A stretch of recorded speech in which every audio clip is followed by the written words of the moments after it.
नमस्कार हमारे सभी दर्शकों, स्वागत है। आज हम आपके सामने कुछ ऐसी खबरें लेकर आ रहे हैं जो आपको निश्चित तौर पर यह सोचने पर मजबूर करेंगी कि आखिर अमेरिका चीन के खिलाफ खुलकर सामने क्यों आ रहा है। इतना ही नहीं, हम आपको बताएंगे कि एक पॉलिटिकल विवाद जो इस देश में शुरू हो गया है, राजनीतिक विवाद, एक वैक्सीन को लेकर, दूसरा आंकड़ों को लेकर, इसमें क्या सच है क्या झूठ, यह बताएंगे। लेकिन पहले कोरोना वायरस के गुनहगारों को तलाशने की डेडलाइन तय कर दी गई है। इस वक्त की बड़ी खबर, अमेरिकी राष्ट्रपति जो बाइडेन ने खुफिया एजेंसियों को दिए निर्देश।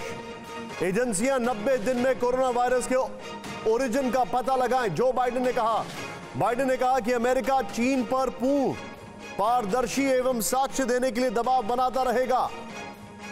जो बाइडेन ने यह कहा। इस वक्त ये बड़ी खबर हम आपको बता रहे हैं किस तरीके से अमेरिका ने अब दबाव बनाना शुरू कर दिया है। यह इस वक्त की सबसे बड़ी खबर, और जो हमारे पास जानकारी आ रही है उसके अनुसार जो इंफॉर्मेशन है, सीधे तौर पर 90 दिन की डेडलाइन भी दे दी गई है। इस खबर को हम आपको दिखाने जा रहे हैं आपसे कुछ ही क्षणों में, लेकिन ध्यान से देखें किस तरीके से, यानी कि जो WHO की मार्च में रिपोर्ट आई उसका कोई मायना नहीं है। सीधे मैं आपको लेकर चलता हूं, यह पूरी खबर की जानकारी हम आपको दिखाना चाह रहे हैं। आइए जरा मेरे साथ, क्या 90 दिन में ढूंढ पाएंगे कोरोना के गुनहगार? यह बड़ा सवाल हम सबके सामने। आइए जरा इसको प्ले ऑन करें। हमारे सामने जो जानकारी है, क्या 90 दिन में कोरोना फैलाने के गुनहगार होंगे सामने? यह बड़ा सवाल इस वक्त सबके सामने है। अमेरिकी राष्ट्रपति जो बाइडेन ने खुफिया एजेंसियों को दिए निर्देश। नंबर 1, नेक्स्ट, 90 दिन के अंदर वायरस के ओरिजिन का पता करके रिपोर्ट दे एजेंसियां। जो बाइडेन ने कहा यह पता लगाना जरूरी है कि कोरोना संक्रमित जानवर के मानवीय संपर्क से उभरा या लैब दुर्घटना से। जो बाइडेन ने कहा। बाइडेन ने अमेरिका की राष्ट्रीय प्रयोगशाला को जांचकर्ताओं को मदद करने का निर्देश दिया है। यह इस वक्त की बड़ी खबर हमारे सामने है। मैं सीधे चलूंगा इस बिग वॉल के साथ और ये ग्राफिक्स और शॉट्स के साथ मैं सीधे चलूंगा। मेरे साथ मौजूद है विष्णु प्रकाश सर, फॉर्मर एम्बेसडर विष्णु प्रकाश सर। सर, एकाएक अमेरिका में ये डेस्परेशन, इसके पीछे की वजह क्या दिखती है आपको? कैसे देखते हैं आप इसको? निशांत जी नमस्कार। मुझे बहुत खुशी होती अगर ये निर्देश आज से 17 महीने पहले दिया जाता। अब 18 महीने हो चुके हैं इस वारदात को हुए। अब क्या नामो निशान बचेगा? अब मुझे लगता है कि ये एक धुंध है, जो धुंध बढ़ती जा रही है।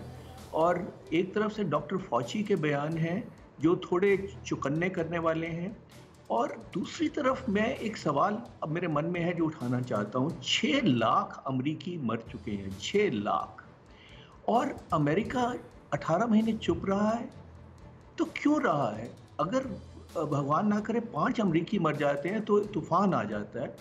तो मुझे समझ नहीं आता कि ये क्या हो रहा है। मैं, अगर आप 2 मिनट दें तो मैं फॉची के बयान के बारे में बताना चाहता हूँ, जो एक वकील की दलील के तरह है। मैंने बार बार उनका पढ़ा है बयान जो उन्होंने सेनेट में दिया। जब उनसे पूछा गया कि आप चीन को वुहान इंस्टीट्यूट ऑफ वायरोलॉजी को पैसे देते हैं, तो उन्होंने कहा कि NIH ने, ये नहीं कहा कि अमेरिका ने, NIH ने ना कभी दिया है ना देंगे। उसके बाद पूछा गया कि डॉक्टर रैल्फ बारेक जो कि यूनिवर्सिटी ऑफ कैलिफोर्निया के वीरोलॉजिस्ट हैं, उनका कोलैबोरेशन है वुहान लैब के साथ और वहाँ गेन ऑफ फंक्शन रिसर्च हो रही है। तो देखिए क्या कहते हैं कि वो गेन ऑफ फंक्शन रिसर्च नहीं कर रहे हैं, और अगर कर रहे हैं तो कानून के अंतर्गत कर रहे हैं। तो ये इतना 90 तुले बयान है जिसको कि किसी तरह भी घुमाया जा सकता है। तो मैं ज़्यादा इम्प्रेस नहीं हूँ। क्यों हो रहा है ये मुझे अभी समझ नहीं आ रहा है, पर इसके बहुत प्रश्न चिन्ह हैं, ये मैं बड़ा क्लियर हूँ। आप जो बता रहे हैं इसके कई सारे प्रश्न चिन्ह हैं और ये आप अपने आप में बहुत क्लियर हैं, लेकिन ये जो कुछ फैक्ट्स हमारे सामने आ रहे हैं और इन फैक्ट्स पर हम बातचीत करेंगे। प्रोफेसर राजन आपसे कुछ ही क्षणों में हमारे साथ जुड़ने वाले हैं, लेकिन मैं आपके सामने कुछ चीजें लेकर आ रहा हूं। आइए, अब ये सवाल हमारे सामने है कि आखिर जो बाइडेन ने क्यों तय की 90 दिन की डेडलाइन? अब जरा ध्यान से देखें। व्हाइट हाउस की प्रिंसिपल सेक्रेटरी का कहना है कि अगली महामारी का मुकाबला करने के लिए कोरोना के ओरिजिन की जानकारी जरूरी। यानी व्हाइट हाउस का यह कहना है कि अगली महामारी का मुकाबला करने के लिए कोरोना के ओरिजिन का जानना जरूरी है। नेक्स्ट चेंज करें इसको यहां पर। वुहान लैब पर वॉल स्ट्रीट जर्नल के खुलासे के बाद बाइडेन प्रशासन एकाएक दबाव में आ गया। यह बड़ा वैलिड सा पॉइंट है, यह आपको बताना बहुत जरूरी है। वुहान लैब पर वॉल स्ट्रीट जर्नल, प्लीज उसको वापस प्लेबैक करें। वुहान लैब पर वॉल स्ट्रीट जर्नल के जो खुलासा हुआ है उसके बाद बाइडेन प्रशासन एकाएक दबाव में आ गया। नेक्स्ट, यूएस इंटेलिजेंस एजेंसियों के हवाले से वॉल स्ट्रीट जर्नल की रिपोर्ट, वुहान लैब में कई रिसर्चर्स बीमार हुए थे और वो भी नवंबर 2019 में ही बीमार हुए थे कई रिसर्चर्स, और इनमें कोरोना के लक्षण दिखे थे। वॉल स्ट्रीट जर्नल ने यह कहा। नेक्स्ट, विशेषज्ञों की राय है कि जो बाइडेन नहीं चाहते कि कोरोना वायरस की जांच पर उनकी तुलना डोनाल्ड ट्रंप से की जाए। ट्रंप कोरोना को लेकर चीन पर आरोप लगाते थे, लेकिन वो अपने आरोपों को प्रूफ कभी नहीं कर पाए। इस बीच WHO पर उठते सवालों के बीच अमेरिका पर दबाव है कि वो खुद कोरोना वायरस के ओरिजिन की जांच करें। ये हमारे सामने कुछ फैक्ट्स है। मैं चाहूंगा राहुल, ये दोनों graphics alternatively starting with this. Rohit इस वक्त हमारे सहयोगी अमेरिका से जुड़ चुके हैं। रोहित, अमेरिका में तो शायद मॉर्निंग होगी। Good morning. मैं आपसे जानना चाहूंगा, देर आए दुरुस्त आए कहूं या हुजूर आते आते बहुत देर कर दी। जो बाइडेन, अब कैसे जागा ये शेर, क्या हुआ ऐसा? हालांकि इसके हमने कुछ डिटेल्स बताएं कि वॉल स्ट्रीट जर्नल की रिपोर्ट ट्रिगर करती है, डोनाल्ड ट्रंप को लेकर उनका कंपैरिजन शुरू हो गया है, लेकिन ये वही आदमी है ना, मैं विद रिस्पेक्ट कहूंगा क्योंकि he is a president of America, जिन्होंने एग्जीक्यूटिव ऑर्डर में WHO को क्लीन चिट देते हुए कहा था कि फंडिंग रिस्टोर कर रहे हैं, और वही WHO पीटर डज़ैक जिसने फंडिंग की थी उसको लेकर इन्वेस्टिगेशन करने चला जाता है।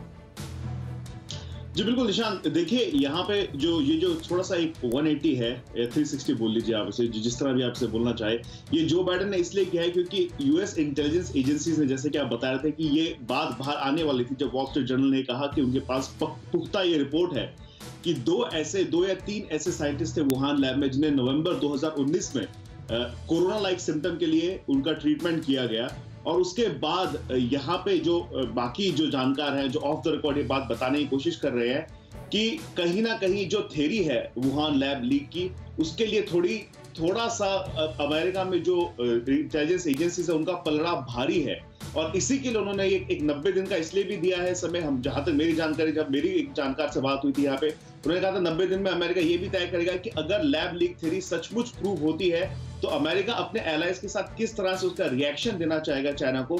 ये भी समय जो बाइडेन के लिए जरूरी है 90 दिन का। और साथ ही साथ जो आप बात कर रहे हैं निशान, देखिए डोनाल्ड ट्रंप ने बार बार ये कहा था कि एक बात बताइए मुझे, 90 दिन इसलिए भी जरूरी तो नहीं है कि 90 दिन में ऑलमोस्ट 2/3 ऑफ अमेरिका वैक्सीनेट किया जाएगा, और मैं हाइपोथेटिकल सवाल पूछ रहा हूं, और कोरोना का कोई दूसरा नया स्ट्रेन या चाइना की कोई और गुस्ताखी बायोलॉजिकल वॉरफेयर के लिहाज से वो उसके लिए निपटने के लिए तैयार हो जाएंगे। I mean, this is possible, Nishant, लेकिन again that's a very good point, ये हो सकता है। लेकिन जहां तक यहाँ पे अभी जो बातें चल रही है वो ये है कि जो बाइडेन को ये मजबूर इसलिए किया गया क्योंकि इंटेलिजेंस एजेंसी के पास ऐसी रिपोर्ट्स है जहां पे इस थ्योरी का जो है पलड़ा भारी है, और he didn't want to be caught in the headlights जो कहते हैं, तो इसलिए उन्होंने ये यू टर्न मारा है। और अब जो है उन्होंने हू की रिपोर्ट को खारिज करके कहा है कि हमें इसकी फिर से जांच करनी पड़ेगी। और जब व्हाइट हाउस से पूछा गया कि अगर क्या ये थ्योरी प्रूव हो जाती है कि ये चाइना के लैब लीक से निकला था, तो थोड़ी सी मुश्किलें और बढ़ेगी जो बाइडेन के लिए, क्योंकि डॉक्टर फॉची के समय, जो ओबामा के समय और फॉची के समय 600,000 की फंक्शन ऑफ रिसर्च के लिए पैसे भी अमेरिका से गए थे वुहान लैब में। तो ये थोड़ा सा एक पॉलिटिकल डाइसी सिचुएशन भी होगा जो बाइडेन के निशान। अरे इसमें तो बहुत सारी चीजें हैं, वो सारी चीजें खुलेंगी अभी। लेकिन प्रोफेसर राजन, मैं आपसे जानना चाहूंगा वो पहला वाला ग्राफिक्स के साथ, क्या ये समझा जाए अभी इस वक्त जिस तरीके से अमेरिका ने ये इंक्वायरी ऑर्डर की है, क्या ये समझा जाए कि अमेरिका के ऊपर इंटरनली बहुत प्रेशर है चाइना को लेकर, और एक्सटर्नली उसके जो एलाइज हैं वो अमेरिका की तरफ चेंज ऑफ गार्ड्स में कोशिश कर रहे थे कि शायद कुछ होगा, लेकिन सेकेंड वेव आकर निकल जाती है, अमेरिका वाज जस्ट सिटिंग। देखिए, इसमें जो सबसे इम्पोर्टेंट बात समझने की, सबसे बड़ा दबाव वहाँ के इंटेलिजेंस एजेंसीज का है, जिनको लगता है कि अगर इस पे इन्वेस्टिगेशन नहीं हुआ तो आगे भी इस ढंग के वायरस आ सकते हैं और उससे मुश्किलें बढ़ सकती हैं। लेकिन वहाँ पे जो दूसरे वहाँ पे जो बहुत सारे लोग हैं जो कि ट्रम्प जो वहाँ पे रिपब्लिकन पार्टी के मेंबर हैं, वो भी वहाँ पे इस पे दबाव बनाए हुए हैं। उनका मानना है कि चाइना पे अगर दबाव नहीं बनाए तो आगे भविष्य में भी इससे खतरा बढ़ेगा, और इसी कारण से अभी बाइडेन एडमिनिस्ट्रेशन वहाँ पे इन्वेस्टिगेशन की बात कर रहे हैं। लेकिन समझने वाली बात यह है कि 90 दिन का जो समय है ये काफ़ी कम है, और इसमें मुझे नहीं लगता है कि कोई भी इन्वेस्टिगेशन हो पाएगा। इसके लिए लंबे वक्त की आवश्यकता होगी, और हमें सर लेकिन एक बात, बहुत अच्छी बात विष्णु सर ने अभी रखी, सर इन्वेस्टिगेशन के लिए बचा क्या है? सारे सबूत तो नष्ट कर दिए उन्होंने।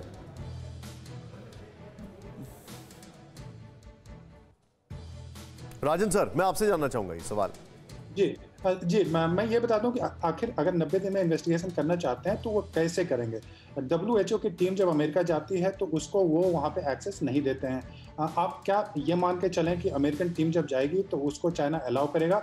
मेरे हिसाब से यह बिल्कुल अलाउ नहीं करेगा।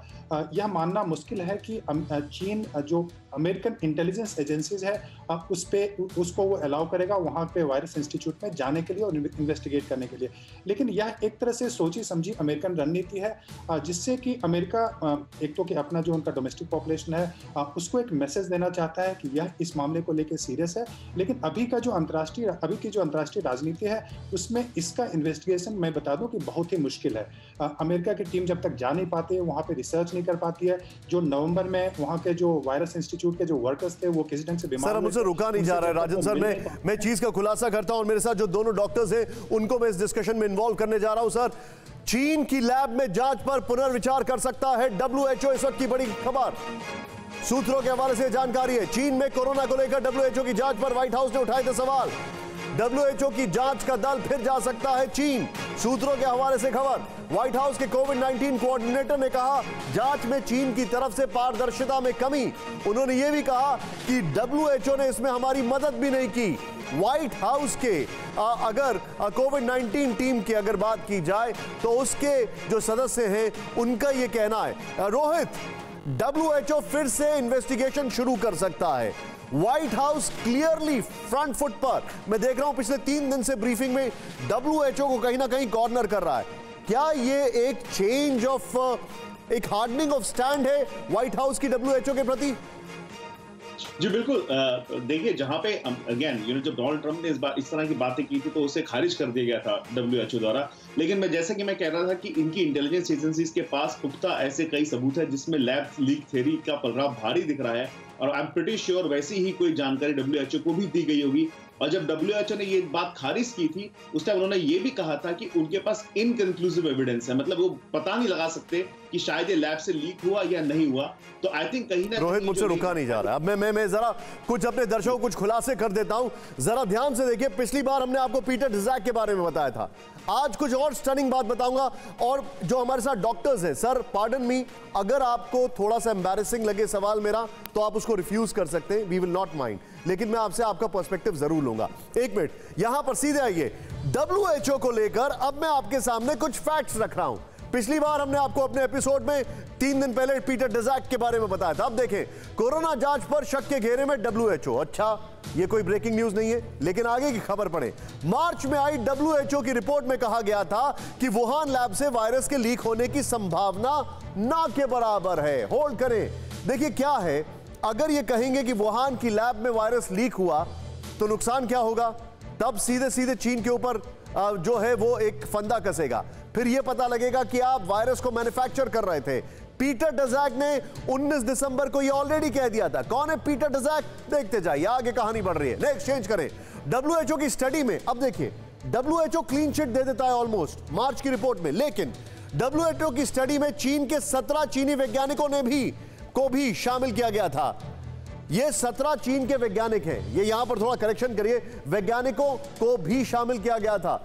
जो उस रिपोर्ट को को-ऑथर किया था उसमें 17 चाइनीज लोग इन्वॉल्व थे और ये सभी के स्टेट एफिलिएशन थे। नेक्स्ट चेंज करें।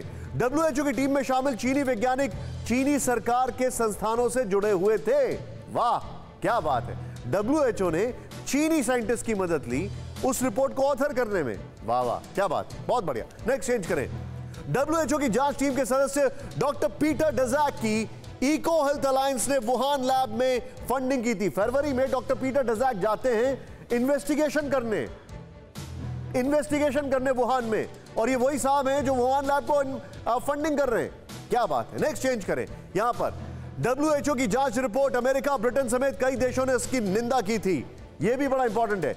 मार्च में WHO के डायरेक्टर, चेंज करें, मार्च में WHO के डायरेक्टर, इसको जरा ठीक करें मात्रा का, माफी चाहूंगा मैं इसको, टेड्रोस ने कहा कि चीन पर रिपोर्ट शुरुआती है और यह अंत नहीं।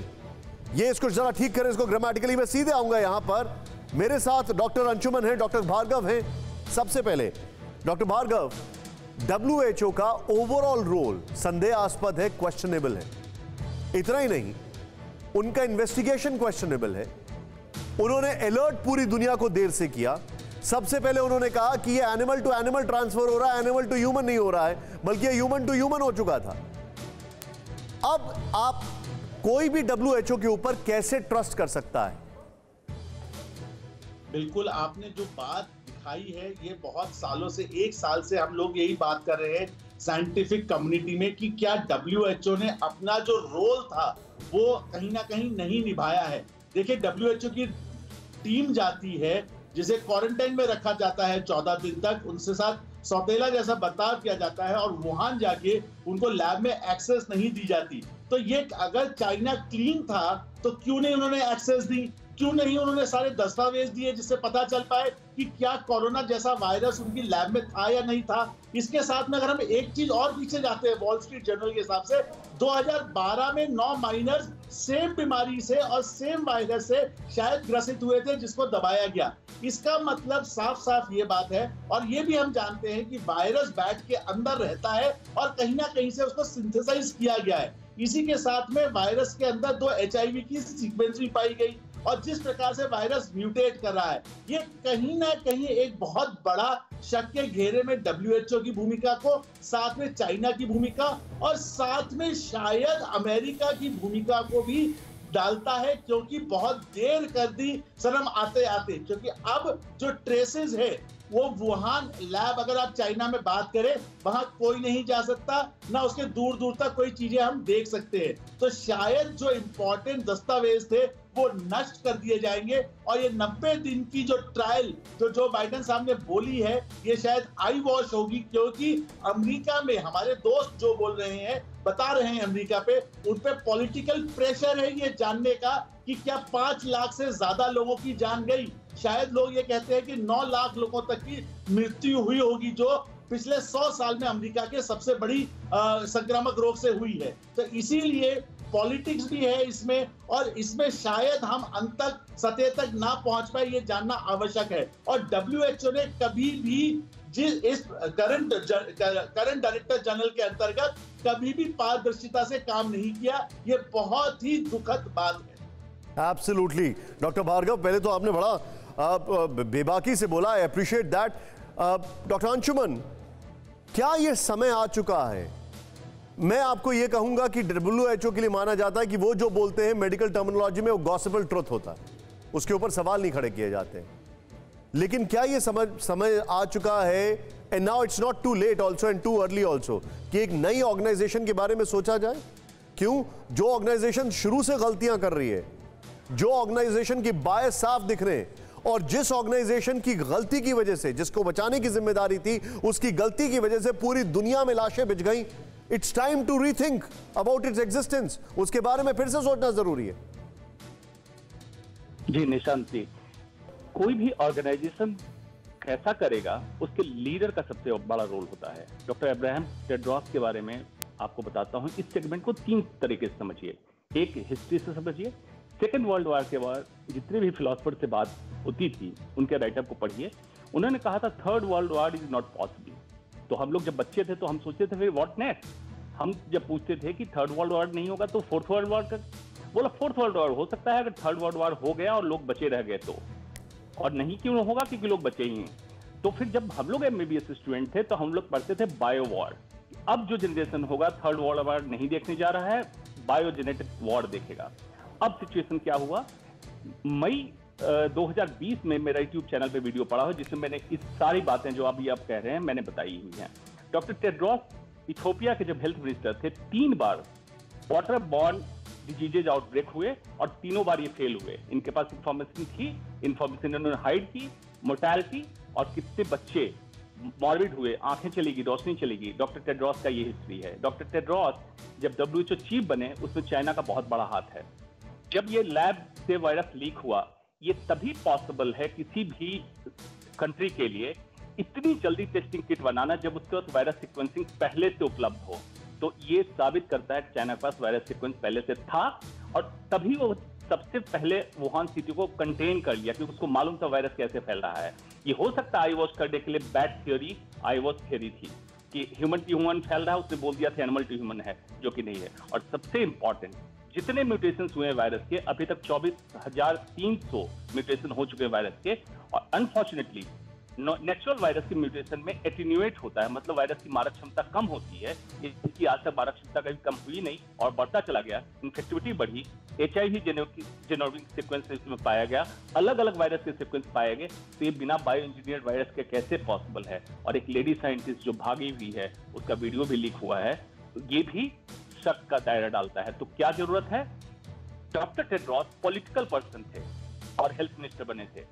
उस ऐसे पॉलिटिशियन को जिसकी क्रेडिबिलिटी पे शक हो, कभी भी WHO, यूनिसेफ, ICMR का चीफ नहीं बनाना चाहिए क्योंकि पूरी स्वास्थ्य व्यवस्था को वो दांव पे लगा देगा और लाशें बिछेगी जैसे इस बार बिछी हैं। आप जो बता रहे हैं सर, मैं हर्षवर्धन सर के पास आने से पहले क्विक रिएक्शन कुमार कुंदन से लेना चाहूंगा। कुमार कुंदन, भारत की हेल्थ मिनिस्ट्री क्या सोच रही है, खासकर WHO का जो रोल रहा है, जो अभी तक के हालात रहे हैं? क्योंकि लेट्स नॉट फॉरगेट, अगर चाइना के ऊपर प्रेशर वर्ल्ड की तरफ से आ रहा है तो चाइना की गुस्ताखियां कम होंगी ही।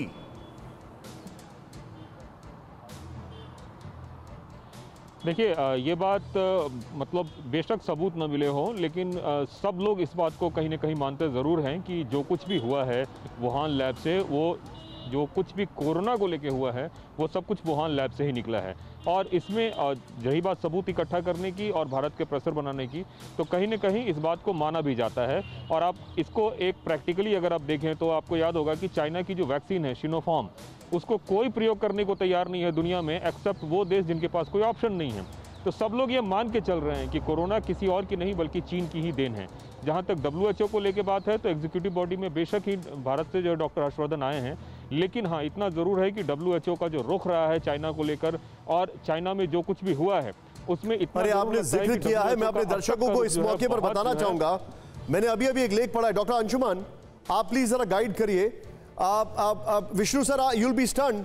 चाइना की वैक्सीन दुनिया में इकलौती ऐसी वैक्सीन है which can lead to ADE, यानी वैक्सीन से बनती एंटीबॉडीज के वजह से आपको कोरोना और ज्यादा घातक हो सकता है, if I'm not wrong। और यही वजह है कि अमेरिका ने चाइना की वैक्सीन को एब्सोल्यूट बैन कर दिया है। ये मैं सवाल पूछूंगा अंशुमान सर से, do you agree with this sir? बिल्कुल, अमेरिका ने बैन तो किया, क्या नेपाल जैसे कंट्री ने बैन कर दिया कि इससे एडवर्स इवेंट बहुत ज्यादा हो रहा है, इस वैक्सीन को लगाना ही नहीं है। इससे होने वाले एडवर्स इवेंट बिल्कुल कोरोना के सिम्टम को मिमिक करते हैं। तो ऐसा तो नहीं कहीं इसमें वायरस इटसेल्फ ही हो, एटीन्यूएट अच्छे से नहीं किया गया हो, कंप्लीट वायरस डाल दिया हो। नेपाल तक जैसे देश ने भी इसको खारिज कर दिया उनके वैक्सीन को। आप जो बता रहे हैं एब्सोल्युटली। और एक हर्षवर्धन सर के पास में रिएक्शन लेने आऊंगा। हर्षवर्धन सर, योर टेक, क्या कर सकते हैं हम जिससे कि हम प्रेशर बनाए चाइना के ऊपर? दुनिया में अपना एक अभी तो हमें दुनिया से मदद की जरूरत है, लेकिन हम क्या कर सकते हैं? निशान, मुझे लगता है कि हम लोग इसको जो बात कर रहे हैं, हालांकि सब ने वो बात की, लेकिन दो चीजें ध्यान में रखने की हैं। पहली बात तो ये कि जो बाइडेन साहब जब डोनाल्ड ट्रंप इसी चीन के खिलाफ बहुत सलीके से लड़ाई लड़ रहे थे, और शायद अगर डोनाल्ड ट्रंप नहीं होते तो दुनिया आज चाइनीज वायरस की थ्योरी के बारे में बात ही नहीं कर रही होती। तो सबसे पहले तो हम सबको थैंक यू बोलना चाहिए डोनाल्ड ट्रंप का कि उन्होंने उस समय जब दुनिया इसकी बात करने को तैयार नहीं थी तो उन्होंने बात की। और दूसरी जो महत्वपूर्ण बात है जिसको ज्यादा ध्यान से सुनने की जरूरत है, जिसकी हम WHO की बात कर रहे हैं, जब वर्ल्ड हेल्थ असेंबली के चेयरमैन के तौर पर डॉक्टर हर्षवर्धन यानी भारत के स्वास्थ्य मंत्री चुने गए थे, उससे ठीक पहले एक प्रपोजल आया था। 30 देशों का प्रस्ताव था, बाद में 130 देश जो यूनाइटेड नेशंस और WHO में है वो उसमें शामिल हुए। पहले चीन उसके खिलाफ जाने वाला था, बाद में उसको विड्रॉ करना पड़ा। क्यों? क्योंकि दुनिया के 130 देशों ने कहा कि वुहान के जो ओरिजिन की बात है उस पर ठीक से जांच होनी चाहिए, और यही डॉक्टर टेड्रोस उसके खिलाफ थे। जो इसकी फंडिंग थी WHO की, अमेरिका ने रोक दी और उसके बाद चीन ने शुरू कर दी। यानी दुनिया के वो दो देश जिनके ऊपर पूरे विश्व की स्वास्थ्य को लोकतांत्रिक तरीके से देखने का जिम्मा था, दोनों ने बेईमानी की है। और हमें अब दुनिया की उन संस्थाओं से जवाबदेही तय करानी पड़ेगी कि अमेरिका और चीन, फंडिंग किसने की, कहां से वायरस निकला, लेकिन आज पूरी दुनिया को तबाह कर रहा है। और इन दोनों देशों को अपनी बेईमानी से बाहर आना पड़ेगा। सबसे बड़ी बात सर, आपको हैरानी होगी अगर मैं आपको एक खबर बताऊं हर्षवर्धन जी, बेईमानी, चोरी और सीना चोरी का सबसे बड़ा उदाहरण रोहित के पास मैं आ रहा हूं। कोरोना की जांच को लेकर चीन की अमेरिका को धमकी है। इस वक्त बड़ी खबर, जो बाइडेन के 90 दिन की जांच के फरमान के बाद अमेरिका में चीनी दूतावास की धमकी वाला रिएक्शन। कोरोना जांच का राजनीतिकरण नुकसानदायक होगा, चीन ने कहा है। जांच पूर्ण और पारदर्शी और तथ्यों पर आधारित होनी चाहिए, चीन ने कहा है। कुछ राजनीतिक शक्तियां तथ्यों को तोड़ मरोड़ कर पेश कर रही हैं, चीन ने यह कहा है। यह इस वक्त की बड़ी खबर। मैं सीधे चलूंगा, मेरे साथ मौजूद हैं रोहित। वॉशिंगटन में चाइनीज एम्बेसी ने बहुत स्ट्रॉन्ग वर्डेड रिएक्शन दिया है, क्या समझा जाए? देखिए निशांत, चोर की दाढ़ी पे तिनका वाली बात भी साफ कह सकते हैं, लेकिन देखिए ये I mean it is expected. अगर चाइनीज एम्बेसी या चाइना ये कहता है कि आप आइए, आप इसकी जांच कीजिए, तो बात अलग होती। जब जिस तरह से उन्होंने ये स्टेटमेंट दिया और जो चीजें इसमें लिखी है, मुझे तो यही लगता है कि ऑब्वियस सी बात है कि उनकी जो चाइना की जो बढ़ते हुए ग्रोइंग इन्फ्लुएंस है उसको क्षति पहुंचने वाली है इस रिपोर्ट से। और हम भारत में पूरी विश्व ये बात कर रहा है कि 90 दिन में ऐसा क्या, मतलब किस तरह की जांच होगी और उसके रिजल्ट्स आने के बाद किस तरह का रिएक्शन एक पूरा वर्ल्ड देगा चाइना को। इसको लेके चाइना काफी डरा हुआ है और तभी जाकर उन्होंने इस तरह का जो है स्टेटमेंट सामने आपने दिया। चोर की दाढ़ी में तिनका कहा, चीन के लिए तो कहना चाहिए कि डाकू की चोरी की धान की दाढ़ी, ये तो पूरी की पूरी दाढ़ी चोरी की हुई लग रही है। मैं सीधे यहां पर आऊंगा, तिनका तो है ही नहीं, इसमें सभी कुछ चोरी का माल दिख रहा है। यहां पर प्ले करें, हम अपने दर्शकों को दिखाना चाहेंगे, ध्यान से देखें। और फिर मैं विष्णु सर के पास और प्रोफेसर राजन के पास आऊंगा। प्ले करें इसको, यहां पर बड़ा इंपॉर्टेंट है, कोरोना की जांच और चीनी साजिश। चीन शुरू से कोरोना की ओरिजिन की जांच को लेकर सहयोग नहीं कर रहा है। नंबर 1, चीन ने अमेरिका और दूसरे मुल्कों पर कोरोना संक्रमण रोकने में नाकाम रहने का आरोप लगाया, उल्टा डाकू कोतवाल को डांटे। ये देखें आप। नेक्स्ट, चीन ने WHO की जांच दल को पहले आने से रोका, बाद में उनके काम में कई बाधा पहुंचाई। नेक्स्ट, चीन पर आरोप है कि वो लगातार WHO की जांच को प्रभावित करने की कोशिश करता रहा है। चीन पर आरोप है कि उसने वुहान लैब से कई सबूत मिटा दिए। राहुल, ग्राफिक्स और ब्रेकिंग अगर दोनों हो जाएं तो विष्णु सर, चाइनीज क्लाउड कितना बड़ा है, आपको क्या लगता है? अभी भी क्या कुछ कर पाएंगे, ये कुछ प्रेशर बना पाएंगे ये? मैं बहुत प्रार्थना करता हूं और उम्मीद करता हूं कि कुछ बना पाए, पर ये मुझे लगता नहीं है कि कुछ होगा। मैं 2-3 चीज़ें आपके सामने रखना चाहता हूं। एक तो मेरे सहयोगियों ने, अभी पैनलिस्ट ने कहा और ठीक कहा कि ट्रंप साहब ने चीन का मुद्दा उठाया था। निशांत जी, मुद्दा उठाना एक चीज़ होती है, उसको अंजाम पे लाना दूसरी चीज़ होती है, और किसी ने भी उसको अंजाम पे नहीं लेके गए। ये नोट करना बहुत ज़रूरी है। एब्सोल्युटली।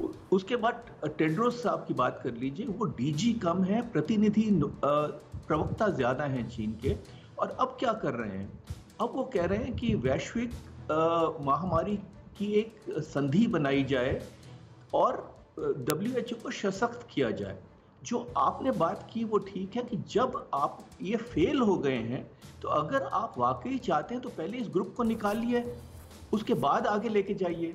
और तीसरी बात एक बहुत मायने रखती है, वो मैं ज़रूर कहना चाहूँगा कि 90 दिन आपने अपने खुफिया एजेंसीज को बोल दिया कि 90 दिन में कर लो, चीन आपको एक्सेस देगा नहीं, तो आप साहब 90 दिन के बाद क्या कीजिएगा? आप क्या कीजिएगा?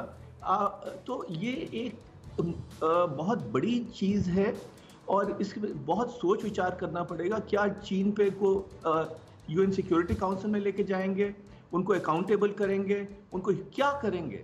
तो आप जो बता रहे हैं Vishnu sir, I salute you. कम शब्दों में आपने सारे उसके पर्सपेक्टिव्स बता दिए। राजन सर, अभी क्या स्ट्रैटेजाइजिंग है, क्या इंटेंट है? ऐसा तो है नहीं कि अमेरिका, जिसकी दुनिया भर में धाक है, उसने तमाम भतेरे ऐसे इन्वेस्टिगेशन किए, उसको पता नहीं है क्या है या क्या लूप होल्स है। पीटर डेज़ैक उसके यहाँ हैं, डॉक्टर फाउची उसके यहाँ हैं। उन तक पहुंचने का मतलब है अपनों तक पहुंचना। Let's not forget that. क्या इंटेंट होगा इनका? देखिए, अभी जो इन्वेस्टिगेशन की बात हो रही है उसके दो मकसद हैं। पहला मकसद यह है कि बाइडेन एडमिनिस्ट्रेशन उनके जो वोटर्स हैं उनमें एक मैसेज देना चाहते हैं कि चाइना को लेकर वो सीरियस है। लेकिन बाइडेन एडमिनिस्ट्रेशन को यह भी पता है कि चाइना के विरोध वो काफ़ी कुछ नहीं कर सकते हैं। जैसा कि एम्बेसडर साहब अभी हमें बता रहे थे कि मान लीजिए कि अगर 90 दिन के इन्वेस्टिगेशन में ये भी पता चल जाता है कि जो लीक हुआ है वो वहाँ के वुहान इंस्टीट्यूट से, वायरल इंस्टीट्यूट से ही लीक हुआ है, उसके बाद अमेरिका क्या करेगा? ट्रंप मान के चल रहे थे कि वो वहीं से लीक हुआ है, चाइना वायरस है, वुहान वायरस है, ट्रंप बोले थे। उसके बावजूद ट्रंप ने क्या किया? अभी जो अंतर्राष्ट्रीय राजनीति है यह पूरी तरह से डिवाइडेड है और अमेरिका की मजबूरी है कि अमेरिका चीन के साथ लगभग 700 बिलियन का ट्रेड होता है और जर्मनी का ट्रेड होता है, यूके का ट्रेड होता है। ये सारे कंट्रीज इकोनॉमिकली इस ढंग से इंटरलिंक्ड हैं चीन के साथ कि उस पर बहुत दबाव नहीं बना सकते। और जहां तक एक्शन लेने की बात है तो चीन के विरोध में एक्शन लिया जा सकता है, सैंक्शन लगाए जा सकते हैं। लेकिन ये कोई भी देश, जर्मनी, यूके, अमेरिका में बता दो कि सैंक्शंस लगाने के फेवर में नहीं है। वो नहीं चाहते हैं कि उनका ट्रेड डिसरप्ट हो जाए। वो नहीं। सही बात है सर, आप एकदम ठीक कह रहे। हम कैसे भूल सकते हैं कि इसी यूरोप ने जो बाइडेन के आने से पहले अब इसी चाइना के साथ जो बाइडेन के एडमिनिस्ट्रेशन ने मना किया था उसके बाद भी डील कर ली, बहुत बड़ी बिजनेस डील कर ली। और जो बाइडेन ने मना किया, ट्रंप की सरकार थी, तो उसके बाद उन्होंने कम पैसे में डील कर ली। तो कुछ तो मजबूरियां रही होंगी, यूं ही कोई इतने सारे बेवफा नहीं होते। लेकिन प्रोफेसर राजन आपका, विष्णु सर आपका और रोहित जी आपका बहुत बहुत शुक्रिया। अब हम सीधे कोरोना पॉलिटिक्स और कोरोना के फैक्ट के ऊपर बात करेंगे। कोरोना से मौत को लेकर कांग्रेस ने सरकार पर उठाए सवाल। बड़ी खबर, न्यूयॉर्क टाइम्स की रिपोर्ट का हवाला देकर कांग्रेस ने सरकार को घेरा। कांग्रेस का आरोप, देश में कोरोना से मौत का आंकड़ा ज्यादा है। स्वास्थ्य मंत्री डॉक्टर हर्षवर्धन ने कहा, लाशों पर राजनीति कर रही है कांग्रेस। मैं आपको सीधे यहां पर बिग बॉल लेकर चलूंगा, ब्रेकिंग और बिग बॉल दोनों दिखाएंगे। आइए, ये पूरा मामला क्या है इसको समझाने के लिए सीधे प्ले ऑन करें। लाशों पर राजनीति कर रही है, गिद्ध वाले शब्द का इस्तेमाल किया डॉक्टर हर्षवर्धन की तरफ से। न्यूयॉर्क टाइम्स की रिपोर्ट क्या थी वो जरा जल्दी से देखें। प्ले करें इसको राहुल, बहुत तेजी से। ये देखें, भारत में कोरोना से मौत पर रिपोर्ट आई। न्यूयॉर्क टाइम्स ने कहा दुनिया के 12 एक्सपर्ट्स की मदद से यह रिपोर्ट बनाई गई। फिर रिपोर्ट के लिए 3 सीरो सर्वे का आधार बनाया गया। नेक्स्ट चेंज करें। न्यूयॉर्क टाइम्स की रिपोर्ट जो थी, संक्रमण के शिकार लोगों की संख्या, माय गॉड, 13.5 से लेकर 28.5 गुना ज्यादा। न्यूयॉर्क टाइम्स ने यह रिपोर्ट किया। नेक्स्ट चेंज करें। भारत में आधी आबादी कोरोना की चपेट में आई। न्यूयॉर्क टाइम्स ने यह कहा, तब तो हमारे हर्ड इम्यूनिटी हो जानी चाहिए। नेक्स्ट, भारत में कोरोना से मौत का आंकड़ा ज्यादा। न्यूयॉर्क टाइम्स ने यह कहा। ये सारे और आंकड़े जो थे, अगर बेहतर होता कि हम आंकड़े भी इसमें बता देते, जो आंकड़े दिए गए थे। लेकिन बहरहाल मैं सीधे चलूंगा। मेरे साथ अमोद जी हैं, हमारे पॉलिटिकल जर्नलिस्ट। अमोद जी, क्या मामला है? देखिए, निश्चित तौर पे जिस तरह से अमेरिका कह रहे हैं कि न्यूयॉर्क टाइम्स ने जो छापा है उसको लेकर यहाँ केंद्र सरकार या बीजेपी से अगर बात करेंगे तो निश्चित तौर पे उसके किसी भी मत से वो सहमत नहीं है। आज जिस तरह से डॉक्टर हर्षवर्धन जो स्वास्थ्य मंत्री हैं, जिस तरह से उन्होंने कहा है कि ये गलत है और उसको खारिज किया है, निश्चित तौर पे कांग्रेस की तरफ से कल उसको लेकर काफ़ी ट्वीट किया गया, उसको लेकर मीडिया में बयानबाजी हुई। तो कहीं ना कहीं बीजेपी और सरकार इस न्यूयॉर्क टाइम्स के इस रिपोर्ट के खिलाफ है और वो किसी भी तरह से ये जताने की कोशिश कर रही है या बताने की कोशिश कर रही है कि कांग्रेस इस तरह के रिपोर्ट को आधार बनाकर अपनी राजनीति चमकाने की कोशिश कर रही है। लिहाजा वो इस तरह के किसी भी रिपोर्ट को खारिज करती है। और जिस तरह से आपने ही अभी कहा कि आधी आबादी को अगर देश में हो चुका है, कोरोना इन्फेक्टेड हो चुका है, तो हर्ड इम्यूनिटी हो जाना चाहिए था देश में और अब डरने की जरूरत नहीं है। इसमें एक छुपा मैसेज भी है कहीं ना कहीं, निशान। आप जो बता रहे हैं, क्विक रिएक्शन है, बहुत शार्प रिएक्शन कुमार कुंदन से लेना चाहूंगा। सर, आप जो बता रहे हैं, Kumar Kundan, very quickly, health ministry क्या कह रही है? डॉक्टर भार्गव, मैं आपके पास आ रहा हूं, कुछ डेटा दिखाकर डॉक्टर भार्गव मैं आपके पास आ रहा हूं। कुमार कुंदन, क्विकली। देखिए, हेल्थ मिनिस्ट्री ने 7 सूत्रीय एक सवालों का जवाब तैयार किया था और बाकायदा सरकार की ओर से भी उसको पेश किया गया और बताया ये गया कि जो सवाल किए जा रहे हैं वो बिल्कुल गलत और बेबुनियाद है। वो फैक्ट के आधार पे वो बात करते हैं और जो फैक्ट था कोरोना से संबंधित, खास करके वैक्सीन खरीदारी से लेकर रिपोर्ट और सब कुछ को लेकर हेल्थ मिनिस्ट्री ने अपनी तरफ से साफ कर दिया है कि फैक्ट्स एंड फिगर बताते हैं कि अभी तक जो भी डेटा आया है सरकार उस डेटा को स्टैंड करती है। ठीक है, बाहर से जो भी डेटा आ रहा है उसको हम बिलीव नहीं करते। आप जो मुझे बता रहे हैं मैं वो जरा डेटा दिखा देता हूं और फिर उसके पास जो हमारे पास जो एक्सपर्ट्स हैं उनके पास आऊंगा। जरा प्ले करें। अब डेटा की अगर बात करें, न्यूयॉर्क टाइम्स ने जो आंकड़े दिए उसको दिखाइए राहुल, जरा प्ले करिए। यहां पर ये देखें इन अनुमानों में कितना सच है और कितना झूठ। प्ले करें, न्यूयॉर्क टाइम्स का हवाला है, ये देखें। ओ माय गॉड, अनुमानित संक्रमित 40.42 करोड़, मौतें करीब 6 लाख, ये भारत का आंकड़ा बता रहे हैं। संक्रमितों की संख्या 15 गुना ज्यादा, मृत्यु दर 0.15%। नेक्स्ट चेंज करें, न्यूयॉर्क टाइम्स की रिपोर्ट है। अब अनुमानित संक्रमित 20 गुना ज्यादा, मृत्यु दर 0.30%, 53.9 करोड़। खराब हालात, ये अनुमानित मौतें 16 लाख। नेक्स्ट चेंज करें, न्यूयॉर्क टाइम्स ने ये कहा है। यहां पर 70 करोड़ और अनुमानित मौतें 42 लाख, संक्रमितों की संख्या 26 गुना ज्यादा, मृत्यु दर। ये इसके एस्टिमेट्स हैं। बहरहाल मैं सीधे चाहूंगा राहुल, अगर दोनों ग्राफिक्स हो पाए तो बहुत अच्छा रहेगा, बल्कि मैं सीधे चलूंगा। डॉक्टर भार्गव, ये जो न्यूयॉर्क टाइम्स रिपोर्ट कर रहा है, क्या इन आंकड़ों पर बिलीव कर सकते हैं कहीं पर भी? How realistic are they? देखिए, मैं बिल्कुल खारिज करता हूं न्यूयॉर्क टाइम्स की। पहली बात तो ये है कि हम सॉवरन कंट्री है और हमारे पे किसी की बाध्यता नहीं है, क्योंकि हमने देखा है कि देश जब भी आगे बढ़ता है तो बहुत सारी फॉरेन ताकत हमारे को देश को बदनाम करने में आगे बढ़ती है। अगर मैं अमेरिका का ही मॉडल लूं, जहां पे उन्होंने कहा 5 लाख लोगों की मृत्यु हुई 9 लाख लोगों की मृत्यु उन्होंने भी छुपाया। क्या न्यूयॉर्क टाइम्स ने उसको बढ़ चढ़ के आगे बताया? एस्टिमेट यही है कि लोगों की उसमें 9 लाख लोगों की मृत्यु हुई है अमेरिका में। ये सारी चीजें हिंदुस्तान के लिए क्यों? अगर हम अपने गुड़गांव की बात करते हैं या हम गांव की बात करते हैं, अंदाजा जो इन्होंने लगाया है वो शायद कहीं बहुत ज्यादा लगा दिया है। जो भारत सरकार ने आंकड़े दिए हैं और ये इन्होंने जो आंकड़े दिए हैं, उन दोनों में जमीन आसमान का अंतर है। हम ये बात जरूर मानते हैं कि शायद भारत सरकार ने जो आंकड़े दिए हो, मौतों के आंकड़े उससे थोड़े ज्यादा होंगे हमारी ग्राउंड लेवल रिपोर्ट से। बट जो आंकड़े इस समय न्यूयॉर्क टाइम्स दिखा रही है वो देश को बदनाम करने के लिए दिखा रही है। ये रियलिस्टिक मैटर नहीं है और हमको इसको स्ट्रांगली अपोज करना चाहिए। आई सैल्यूट यू फॉर दिस। है भी, क्योंकि अगर कोई देशभक्ति ऐसे दिखाता है मैं उसको सलाम करता हूं। सत्य क्या है और दूध का दूध, पानी का पानी। Point taken. Harshvardhan ji, foreign agency से न्यूयॉर्क टाइम्स से सर्टिफिकेट नहीं चाहिए। Absolutely right. बदनाम करने हमें उनसे कोई सर्टिफिकेट नहीं चाहिए। I agree with you. कहूंगा मना किया जाए इसको। ठीक है, point taken. Harshvardhan ji, Anshuman sir मैं आपके पास आ रहा हूं। Harshvardhan ji, political agenda set किया जा रहा है ऑन द नंबर्स, क्या फायदा होगा इससे? देखिए निशान जी, सबसे पहले तो मैं ये कहूंगा ये बड़ा महत्वपूर्ण है कि भारत में ऐसा विपक्ष है कि वहां कुछ भी छिपाना संभव नहीं है। भारत में ऐसा मीडिया है कि यहाँ कुछ भी छिपाना संभव नहीं है। ये हो सकता है जो डॉक्टर राहुल भार्गव ने कहा, ये हो सकता है कि कुछ आंकड़े कुछ कम ज्यादा हों, लेकिन जहां तक आंकड़ों को छिपाकर चीजें ठीक करने की बात हो, कम से कम किसी भारत सरकार की तरफ से या राज्यों की तरफ से ऐसी कोई कोशिश नहीं दिखती है। हाँ नहीं, लेकिन हर्षवर्धन जी आप एक चीज डिनाई नहीं कर सकते, हमने वो फैक्ट दिखाए थे। मैं स्टेट का नाम भी ले सकता हूं लेकिन अभी जाने दीजिए, क्योंकि फिर ऐसा लगेगा कि मेरे ऊपर ठप्पा लग जाएगा।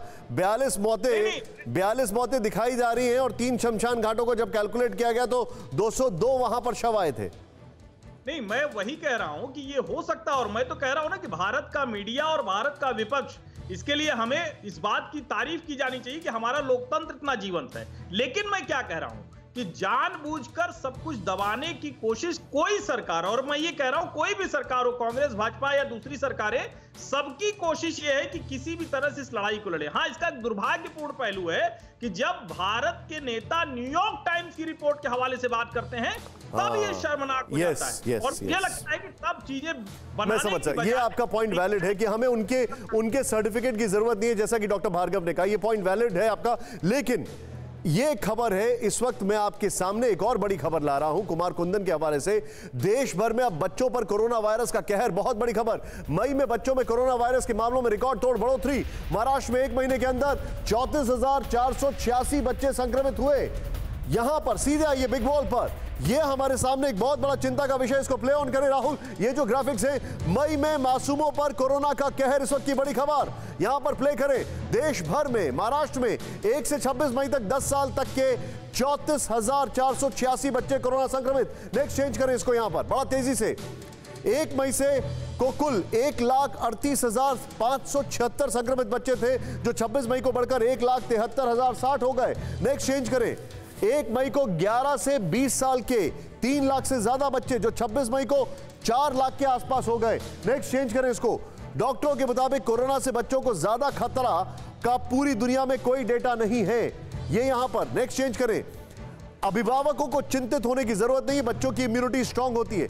आप इस एजम्पशन पर नहीं जी सकते, मैं इसमें बिल्कुल नहीं जी सकता कि बच्चों की इम्यूनिटी स्ट्रांग होती है, इसलिए छोड़ दीजिए। कुमार कुंदन के पास आइए सीधे इस ग्राफिक्स के साथ। कुमार कुंदन, मैं आपसे एक चीज जानना चाहता हूं, यह पूरी दुनिया का डेटा है और उसके बाद मैं डॉक्टर अंशुमन से भी पूछूंगा यह बात। पूरी दुनिया का डेटा कह रहा है कि सेकेंडरी स्कूल के बच्चे ज्यादा वनरेबल हैं, उनकी वैक्सीन तैयार नहीं है।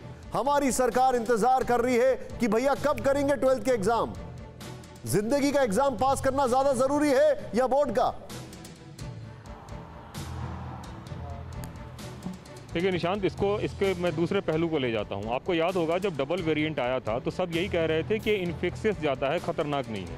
लेकिन हुआ क्या, जिनको पहले से कोई कोमॉर्बिडिटीज थी या सीनियर लोग थे, वो उनको हम नहीं बचा पाए किसी भी तरीके से।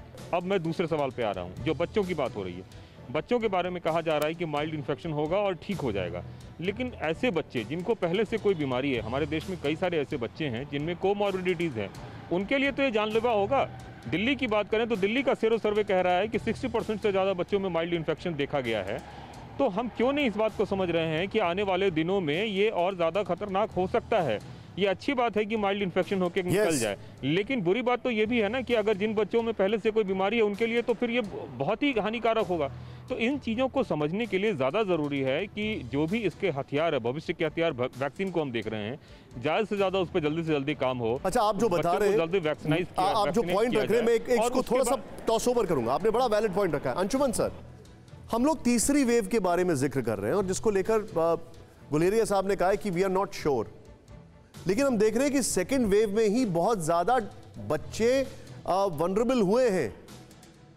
कहां कमी है और कैसे ठीक किया जाए? निशांत जी, बिल्कुल ये एक्सपेक्टेड था। वजह ये है कि एल्डरली पॉपुलेशन हमारा धीरे धीरे वैक्सीनेट हो रहे हैं, उनके नंबर्स बढ़ रहे हैं वैक्सीनेट में। म्यूटेशन दर mutation, spike protein over expression होता जा रहा है वायरस में। स्पाइक प्रोटीन जितना ओवर एक्सप्रेशन होगा उतना यंग जनरेशन, सिर्फ यंग जनरेशन नहीं होगा, नॉन वैक्सीनेटेड ओल्डर भी होगा, लेकिन यंग जनरेशन प्रोन होता जाएगा। दूसरा, जैसा कुंदन साहब ने कहा कि इंडिया में कई बच्चों के साथ साथ कोमॉर्बिड बीमारी है, मतलब congenital heart disease, sickle cell anaemia, thalassaemia, इस तरह की बीमारी, और जुवेनाइल डायबिटीज, मतलब कम उम्र में डायबिटीज की समस्या हिंदुस्तान में बहुत तेजी से बढ़ रही है। ऊपर से वेस्टर्न स्टाइल ऑफ फूड, जो फास्ट फूड, जंक फूड कहते हैं, इसके कारण बच्चों में मोटापा बहुत बढ़ा। मोटापा, यूएस ने कहा है कि बच्चों में मोटापा एक बहुत बड़ा कारण है कोरोना वायरस संक्रमण और अति गंभीर रूप लेने के लिए। तो ये सारे आंकड़े थे। अब जो गवर्नमेंट एजेंसी वार्न करती, किस तरह से, जैसे आपको याद हो 6-7 साल पहले क्या होता था, हिंदुस्तान पे आतंकवादी हमला होने वाला है, समुद्र के रास्ते कोई आतंकवादी घुसेगा, तो 3 तरफ तो समुद्र है, किस तरफ घुसेगा, क्या उपाय है आपके पास रोकने का? तो हमारे पास तैयारी क्या थी? 12+ में फाइजर का वैक्सीन आ गया, हमें चाहिए था बच्चों को प्रोटेक्ट कर लो। आपको स्कूल की चिंता लगी, इसकी लगी है, पहले बच्चों को प्रोटेक्ट कर लेते। बच्चों में भी जो खास करके डिजीज वाले बच्चे थे उनको वैक्सीनेट करते, फिर नॉर्मल बच्चों को वैक्सीनेट करते, 12+ को वैक्सीनेट कर लेते। तो हम तो विवादों में इतने उलझे हुए हैं, विमर्श करते नहीं है, सिर्फ विवाद करते हैं। मुझे ये नहीं समझ में आता मेडिकल में कब से राजनीति खत्म। सर, आपने जिक्र किया है विवादों का, एक अगला विवाद मैं आपके सामने ब्रेक कर रहा हूं। वैक्सीन डिप्लोमेसी पर प्रियंका गांधी ने उठाए सवाल। इस वक्त की बड़ी खबर, भारत सबसे बड़ा उत्पादक, फिर भी वैक्सीन की कमी क्यों? वैक्सीन का ऑर्डर करने में देरी क्यों की गई? प्रियंका गांधी ने पूछा। वैक्सीन संकट पर ओवैसी का पीएम मोदी पर वार। पीएम ने वैक्सीनेशन से 5 दिन पहले ऑर्डर दिया, ओवैसी ने कहा मैं सीधे चलूंगा। अमोद जी, ना तो मौका है ना दस्तूर है, फिर भी अभी सवाल उठाए जा रहे हैं। देखिए, सवाल उठाए जा रहे हैं इसलिए कि इसका जवाब आज पहले ही आ गया। सरकार की तरफ से एक आज स्पष्टीकरण के तौर पे, साफ तौर पे बातों को रखा गया। वैक्सीन के प्रोक्योरमेंट से रिलेटेड सारी बातें उसमें बताई गई और उसमें देश में कितना उत्पादन हो रहा है वो भी बताया गया। साफ तौर पे सरकार ने अपने पक्ष को रखते हुए कहा है कि देश में जो उत्पादन हो रहा है वो किसी न किसी तरह से हर राज्य को, जो राज्य देश भर के हैं, उनको बराबरी हिस्से में दिया जा रहा है और ये पहले से जो रूल बनाया गया है उसी के आधार पर दिया जा रहा है। साथ ही उन्होंने कहा जी आप मेरे साथ बने रहिए। सरकार ने जो चीजें रखी है मैं आपको अपने दर्शकों को दिखाना चाह रहा हूं, जरा एक मिनट जरा ध्यान से देखिएगा। हमारे जितने भी दर्शक हैं प्ले ऑन करें इसको राहुल, जरा हमारे दर्शकों को बताएं। वैक्सीनेशन पर राजनीति 1 मई से पहले, राजनीति क्यों? 1 मई से पहले केंद्र सरकार कंपनियों से वैक्सीन खरीदी थी। केंद्र सरकार वैक्सीन खरीदकर राज्यों को वैक्सीन देती है। ओके, नेक्स्ट चेंज करें। केंद्र सरकार ने 1 मई से नई वैक्सीनेशन पॉलिसी लागू की। नेक्स्ट चेंज करें। 1 मई से केंद्र सरकार कंपनियों से 50% वैक्सीन खरीद रही है। नेक्स्ट चेंज करें। कंपनियों को 50% वैक्सीन राज्यों, प्राइवेट अस्पतालों को बेचने की छूट है। नेक्स्ट चेंज करें। राज्यों को अब कंपनियों से सीधे वैक्सीन खरीदने की छूट है। नेक्स्ट चेंज करें। लेकिन प्रोडक्शन कम होने और पेमेंट की वजह से सप्लाई में अड़चन आई, यह भी क्लियर है। अब जरा ध्यान से देखें आप, अगली चीज ये बड़ा इंपॉर्टेंट है, जरा देखें इसको, प्ले करें। अब केंद्र से राज्यों वैक्सीन मिलने का मानदंड, रेट ऑफ इन्फेक्शन, जिन राज्यों में ज्यादा संक्रमण है उन्हें ज्यादा वैक्सीन, जैसे महाराष्ट्र में। नेक्स्ट चेंज करें। जिन राज्यों में वैक्सीनेशन तेज है ज्यादा वैक्सीन। नेक्स्ट चेंज करें। जिन राज्यों में वैक्सीन की बर्बादी ज्यादा और कम वैक्सीन। यहां पर एक और चीज मैं आपको दिखाने जा रहा हूं। अब देखें वैक्सीन की जो बर्बादी हो रही है वो देखें, इसको जरा दिखाइए, ये जरा समझे आप। प्ले करें इसको राहुल। कितने राज्यों में? झारखंड में 37.3% वैक्सीन बर्बाद हो गई। जूम इन करें। छत्तीसगढ़ में 30.2% वैक्सीन बर्बाद की गई, वेस्टेज। तमिलनाडु में 15.5%, जम्मू कश्मीर में 10.8%, मध्य प्रदेश में 10.7%। राहुल, ये वाला ग्राफिक्स और जो सेकंड ग्राफिक्स है, इन दोनों ग्राफिक्स को दिखाइए, ये वाला और ये। मैं हर्षवर्धन के पास सर आऊंगा। हर्षवर्धन सर, वैक्सीन तो वेस्ट भी हो रही है सर, वो तो कोई देख ही नहीं रहा, उसके बारे में कोई बात ही नहीं कर रहा। देखिए निशान जी, सिर्फ इतना ही नहीं है कि वैक्सीन के वेस्टेज के बारे में कोई बात नहीं कर रहा है। लोगों ने, सरकारों की क्या उनकी जिम्मेदारी थी, राज्य सरकारों को अपने यहाँ, और देखिए हम अभी यहाँ आकर पूरी तरह से वैक्सीन पर हैं और निश्चित तौर पर वैक्सीन के अलावा कोई इलाज नहीं, ये करना ही पड़ेगा। केंद्र सरकार की ये जिम्मेदारी है, चाहे जहां से वो करे। जब हम चाहे जहां से कर रहे हैं, अपने यहां प्रोडक्शन करके या कहीं से दूसरे देशों से लाए। लेकिन मूल बात क्या है, क्या राज्यों ने अपने यहां वो एहतियाती इंतजाम किए कि वैक्सीन का स्मूथ प्रोसेस चलता? क्या राज्यों ने ये कोशिश की पूरी वैक्सीन ठीक से लगे? उसको लेकर लोगों के मन में बहुत ज्यादा मैं आपको रोकूंगा। हर्षवर्धन जी प्लीज पार्डन मी, आपने ये जो सवाल रखे, इन सवाल पे मैं क्लोज कर रहा हूं क्योंकि शो का टाइम पूरा हो रहा है। हमारे सभी मेहमानों और हमारे सभी कोरोना फाइटर्स रिपोर्टर्स का बहुत बहुत शुक्रिया। फिक्र आपकी, सोमवार से शुक्रवार रात 9 बजे सिर्फ TV9 भारतवर्ष पर।